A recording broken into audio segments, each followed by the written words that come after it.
السلام علیکم۔ آج میری زندگی کا آخری دن، یہ میرے ولاگ کو موضوع رہے گا۔ یہ مت سمجھ لیجئے گا کہ آج شام کو میں خودکشی کرنے لگا ہوں۔ میں ہوں ابن اسکندر خان۔ ایک بہت ہی خاص ولاگ ہے۔ جمعۃ المبارک کا مقدس دن ہے، دعاؤں کا دن ہے۔ تو ایسے حالات میں جمعے کا جو بھی دن ہوتا ہے، نماز جمعہ کے بعد میں باقاعدہ دعا کے لیے کچھ دیر بیٹھتا ہوں مسجد میں، اور اپنی دعاؤں میں مجھے میرے فلسطینی بھائی، میرے کشمیری بھائی بہت یاد آتے ہیں، تو ان کے لیے میں خصوصی دعاؤں کا اہتمام کرتا ہوں۔ آپ کے سے بھی میں اکثر یہ درخواست کرتا رہتا ہوں کہ ہمارے فلسطینی بھائی مشکل میں ہیں یار، سخت مشکل میں ہیں، وہ مصیبتوں کے پہاڑ ٹوٹ پڑے ہیں، آپ یہ سمجھ لیں۔ تو اپنی دعاؤں میں یاد کر لیا کریں، ان کے لیے ایک آدھ پوسٹ اپنے انسٹاگرام، فیس بک، ٹویٹر پہ لگا دیا کریں، اور نماز کے بعد بھی ان کو دعاؤں میں ضرور یاد کر لیا کریں۔ میں نے سوال کیا آج میری زندگی کا آخری دن، اور ساتھ میں نے عرض کیا کہ اس کا یہ مطلب نہیں ہے کہ میں آج شام کو خودکشی کرنے لگا ہوں۔ یہ سوال ہمیں اپنے آپ سے پوچھنا چاہیے۔ اس وجہ سے میں نے آپ کی خدمت میں رکھا کہ ہفتے میں ایک دن ہمیں یہ سوچنا چاہیے اور خود سے پوچھنا چاہیے کہ آج میری زندگی کا آخری دن ہے، اور میں نے اپنی زندگی کے آخری دن کیا اعمال کرنے ہیں، مجھے کیا اعمال کرنے چاہیے۔ سال میں ایک دن ہمیں یہ سوچ لینا چاہیے کہ یہ میری زندگی کا آخری سال ہے، اس سال میں نے کیا کام کرنے چاہیے۔ مہینے میں کے آغاز میں ایک دن ہمیں یہ سوچ لینا چاہیے، یہ سوال کرنا چاہیے خود سے کہ اگر یہ مہینہ میری زندگی کا آخری مہینہ ہے تو اس مہینے کو میں نے کیا کرنا چاہیے۔ اور ہفتے میں ایک دن جمعہ کا دن ہی چن لیجئے، یہ سوال خود سے کرنا چاہیے کہ آج میرا آخری دن ہے تو میں نے آج کیا اعمال کرنے ہیں۔ ویسے دنوں، سالوں، مہینوں کا تو قصہ ہی نہیں ہے۔ میں آپ سے مخاطب ہوں اس وقت اچھے موڈ کے ساتھ، اچھے جذبے کے ساتھ۔ یہ جو لفظ میں کہہ رہا ہوں، میری سانس کی ڈوری چل رہی ہے، اور وہ رب جس نے مجھ پہ یہ سب کچھ عنایت کیا ہوا ہے، وہ چاہے تو میں ہو سکتا ہے اگلی سانس نہ لے سکوں، تو ہو سکتا ہے یہ میرا آخری سانس ہو، تو دن کی بھی بات نہیں رہتی، اور اس میں کوئی یہ چھمبے کی بات بھی نہیں کہ ایسا ہو سکتا ہے، ایسا ہوتا رہا ہے اور ایک دن ایسا ہوگا۔ میرے ساتھ بھی ہوگا، میرے دوستوں آپ کے ساتھ بھی ہوگا۔ یہ اتنی لمبی تمہید میں نے باندھی ہے فلسطین کے حوالے سے۔ ایک ویڈیو میں نے دیکھی، پھر ساتھ کچھ تصاویر بھی دیکھیں۔ ایک بچی کی ہے، چھوٹی سی معصوم بچی ہے، اس کے چہرے میں کافی سارے زخموں کے نشان ہیں، شاید وہ بارود کے ذرات لگے ہیں، اور اس کے بدنوں سے بھی خون بہہ رہا ہے، آنکھوں میں آنسو ہیں۔ ایک سڑک کے کنارے اکیلی کھڑی ہے، معصوم سی بڑی پیاری سی بچی ہے، 4-5 سال کی ہوگی شاید۔ کچھ لوگوں نے وہ دیکھی، آپ دیکھ سکتے ہیں، آپ خود بھی دیکھ سکتے ہیں، اس میں کوئی ایسی بات نہیں ہے۔ اچھا، اس بچی کے حوالے سے میں نے تحقیق کرنے کی کوشش کی ہے کہ یہ بچی ہے کون، تو مختلف طریقے سے بہرحال میں اپنی منزل تک پہنچنے میں کامیاب ہو گیا۔ تو ایک عربی کا وہ ہے، اس میں اس کا ترجمہ میں نے انگلش میں کیا، تو اس بچی کے بارے میں مجھے پتہ چلا کہ یہ بچی جو ہے، اس کا ایک بھائی، اس کی ماں اور اس کا باپ، تینوں وہ بمباری میں مارے گئے ہیں، اور یہ ایک سڑک پر کھڑی، اور پیچھے ایک بلڈنگ ہے، پتہ نہیں ہے وہ بچی کیسے زندہ بچ گئی۔ پیچھے ایک عمارت ہے، اور وہ عمارت کافی بلند عمارت ہے، لیکن وہ ساری زمین بوس ہوئی ہے۔ شاید اس عمارت میں اس کا خاندان ادھر کسی اپارٹمنٹ میں رہتا تھا۔ وہ بچی عربی میں پکار رہی ہے، اور اس کے آنسو بہہ رہے ہیں، ایسے پکار رہی ہے۔ تو میں تو بہت ہی زیادہ تھوڑا پریشان بھی ہوا ہوں، دکھی بھی ہوا ہوں، اور آج مسجد میں نے نماز کے بعد خصوصی دعا بھی کی۔ اپنی طرف سے میں کمزور سا انسان ہوں میرے دوستوں، تو اس لیے میں نے کہا کہ اگر میری زندگی کا، ہم سارے مسلمان دنیا کے یہ سوچ کے اپنے سال کا آغاز کریں کہ یہ میری زندگی کا آخری سال ہے، تو ہمارے گناہوں میں آپ یقین کریں کافی کمی آ جائے گی، ہمارے کرتوت کافی بہتر ہو جائیں گے۔ اگر سچے دل سے ہم سوچیں کہ یا اللہ یہ میری زندگی کا آخری سال ہے، تو اور ماضی کے جھرونپوں میں بھی پھر آپ جھانکیں کہ میں نے گزشتہ سال جو زندگی نے اللہ تعالیٰ نے مجھے عنایت کیا وقت، ان سالوں میں نے کیا کیا برائیاں کیں، کیا کیا بدکاریاں کیں، کتنا میں نے جھوٹ بولا، کتنے لوگوں کا میں نے حق کھایا، کتنے لوگوں کے پر میں نے بہتان لگایا، 100 طرح کے گناہ۔ اچھا، بعض اس قدر بڑے اور بہت ہی جہنم میں لے جانے والے ایسے گناہ ہیں جن کو گناہ ہی نہیں سمجھا جا رہا۔ اچھا، تو ان کو گناہ ہم نہیں سمجھ رہے۔ ہمارے معاشرے میں ہمارا نوجوان، ہمارا بوڑھا، ہماری خواتین، ہمارے بزرگ، ان ایسے کچھ گناہ ہیں انتہائی، کسی پر جھوٹا الزام لگانا، کسی عورت پر بہتان لگانا، یہ اتنا بےہودہ گناہ ہے کہ اس گناہ کے حوالے سے آپ پڑھ لیں احادیث کیا کہتی ہیں کہ کسی اپنے مسلمان بھائی کا گوشت کھانے کے مترادف ہے،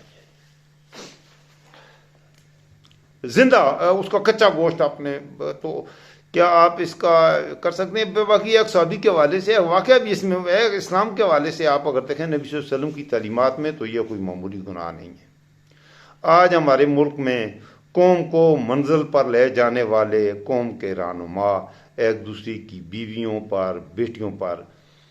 اس سے بھی بےہودہ اور گھٹیا الزامات لگا رہے ہیں۔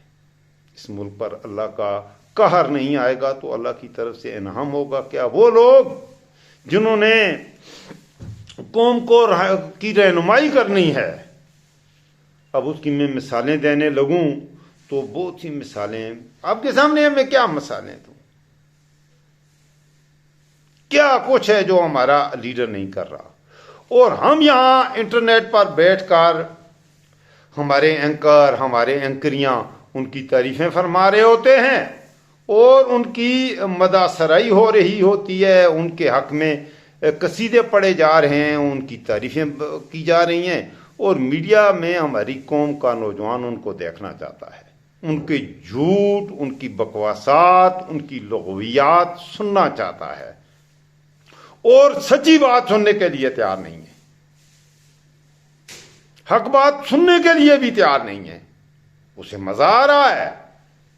دیکھیں حرام کھانے کا جس کو مزہ، جو لوگ سور کا گوشت کھاتے ہیں، میں حیران ہوا، اور میرا ایک بندہ ہے اس سے میں نے پوچھا یار یہ کیسے کھا لیتے ہیں سور کا گوشت، کیسے جو لوگ کھاتے ہیں؟ تو ایک کرہت سی آتی ہے، سور کی شکل بھی اگر آپ دیکھ لیں تو آپ کو عجیب طرح کا وہ ہوتا ہے، مجھے تو ہوتا ہے، یقیناً سارے مسلمانوں کو ہوتا ہوگا سور کی شکل۔ اگر آپ دیکھیں کہیں سے آپ دامن کوک ایریا میں چلے جائیں اسلام آباد میں، تو وہاں پر آپ کو بہت سے سور نظر آئیں گے، تو اگر آپ کو کوئی سور نظر آئے تو اس کے بعد آپ کیسا محسوس کرتے ہیں؟ اور چیز آئے کہ اس کو دیکھ کے ہی آپ کو ایک کیسی آنی شروع ہو جاتی ہے، ایسے اس سور کو کھانا کتنا مشکل کام ہے، میں یہ کہہ رہا ہوں۔ تو وہ لوگ، تو اس نے کہا یار وہ سور کھانے کے عادی ہو چکے ہیں، جو آدمی سور کھانے کا انہیں ان کو وہ سور اچھا لگتا ہے اس کو کھانا۔ اللہ اکبر کبیرہ، استغفر اللہ۔ تو یہ جھوٹ، اللہ بکواسات، عورتوں کے بارے میں اس طرح کی، ایک دوسرے کی عورتوں کے بارے میں، چاہے وہ عورت کوئی بھی ہو، یہ اس طرح کے بکواسات کرنا، خاص طور پر میں عمران خان کی وائف کے حوالے سے بات کروں گا۔ یہ ایک نجی مسئلہ ہے، اگر ایک نجی مسئلہ ہے، اور یہ مریم نواز کی بیٹے نے بھی طلاق دی ہے اپنی وائف کو، اور اس نے کہا ہے، اس نے ٹھیک کہا ہے، اس نے کہا ہے کہ یہ ہمارا خاندانی مسئلہ ہے، اس پہ میڈیا والوں کو دلچسپی نہیں لانی چاہیے۔ میں مریم نواز کی اس بات کی تائید کرتا ہوں۔ مریم نواز نے یہ ٹھیک کہا ہے کہ اس کی بہو ہے، پتہ نہیں ہے کیا اختلافات ہوں گے، ہم جو بھی کریں گے وہ کیسے کہانیاں ہوں گی، پتہ نہیں ہے حقیقت کیا ہے، تو نہیں کرنا چاہیے۔ تو مریم نواز سے میں ساتھ یہ سوال بھی رکھتا ہوں کہ مریم نواز صاحبہ، بشرا مانیکا کو اگر ڈیورس ہوئی ہے، یہ بھی کسی کا نجی مسئلہ ہے، اس کی ڈیورس پہ تم چسکے لے کے اور طرح طرح کے بےہودہ 190 ملین پاؤنڈز کے، تو اس طرح کے الزامات، اور یہ اس کا جواب بھی ذرا دے دو مریم نواز صاحبہ۔ بنظیر بھٹو بھی اس قوم کی ایک بیٹی تھی، اس کی ننگی تصاویر کس نے پھینکی تھی؟ میں نے خود دیکھا ہوا ہے یہ مناظر، میں اس وقت لاہور میں تھا، میں آپ یقین کیجئے کسی میرے خیال میں وہ ایسے ہی تھا کہ وہ بینظیر بھٹو کا چہرہ لگا کے پیچھے جسم کسی وہ مغربی دنیا کی کوئی خاتون ہوگی، پتہ نہیں ہے کون سی، کوئی ایکٹریس تھی یا کچھ تھی، اس کا برہانہ جسم تھا، اوپر تصویر وہ لگی ہوئی تھی، یہ تھا بینظیر۔ میرا نہیں خیال کہ بینظیر اتنی گری ہوئی خاتون تھی، بلکہ مجھے بینظیر کو تو میں انتہائی اعلیٰ رینکنگ میں گنتا ہوں پاکستانی سیاست میں، وہ ایک اچھے کردار کی پاکستانی لیڈرشپ میں، بلکہ میں بینظیر کو بھٹو سے بڑے رینک پہ گنتا ہوں، وہ بھٹو سے بڑی لیڈر تھی۔ بھٹو کو کے ساتھ میری نہیں بنتی، مجھے بھٹو صاحب کی سیاست ہضم نہیں ہوتی، لیکن بینظیر کا جہاں تک تعلق ہے، بینظیر بھٹو انتہائی کمپیٹنٹ تھی، بہادر خاتون تھی،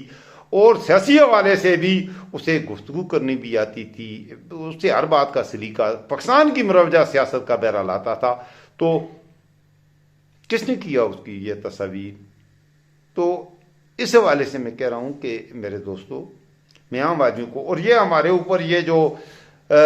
لچھڑا پان، یہ کیا کہتے ہیں، یہ جاہل بیوقوف ہمارے اوپر جو سوار ہیں، جو اس طرح کی حرکات کرتے ہیں، اور ہم لوگ ہیں، وہ ہمارے بھائی ہیں، عام طبقے کے لوگ، آپ کو ان سے کوئی فائدہ نہیں ملنے والا ہے۔ ایک بریانی کی پلیٹ کے علاوہ آپ یقین کریں، یا آپ کو وہ لے کے جاتے ہیں 2-3 ہزار روپیہ دے دیتے ہیں، آپ کی نسلوں کو ان سے کوئی فائدہ نہیں۔ آپ کے بچوں کا خون جو نکلتا ہے، وہ ان کی گاڑی کا پیٹرول بنتا ہے۔ ان لچھے دار باتوں سے متاثر نہ ہوں، ان کے کردار والے بندے سے ضرور متاثر ہوں، اسے ضرور سپورٹ کریں، لیکن پاکستان کی سیاست میں کردار والا بندہ تلاش کرنا پڑتا ہے۔ تو یہاں پر اکثریت کردار والے لوگوں کی نہیں ہے، بلکہ وہ کسی اور ہی دنیا کے لوگ ہیں۔ اور میں وہ آگے مزید اس حوالے سے نہیں کرنا چاہتا، میرا موضوع تھا فلسطین، بیچ میں یہ پاکستان کا بھی تذکرہ آ گیا، تو فلسطین کے حوالے سے میں آپ کی خدمت میں ایک تو میں یہ کہوں گا کہ ان کو ان کے حوالے سے ایک آدھ پوسٹ لگا دیا کریں۔ دوسرا میرے دوستو، اپنا محاسبہ ضرور کیجئے گا، میں دعا گو ہوں آپ کے لیے، اللہ تعالیٰ مجھے بھی اور آپ کو بھی، میں سب کے لیے، آپ بھی مجھے دعاؤں میں یاد رکھیے گا کہ اللہ تعالیٰ کرے ہمیں یہ عقل آ جائے کہ ہم اب یہ سوچیں سال کے آغاز میں کہ یہ سال میری زندگی کا آخری سال ہے،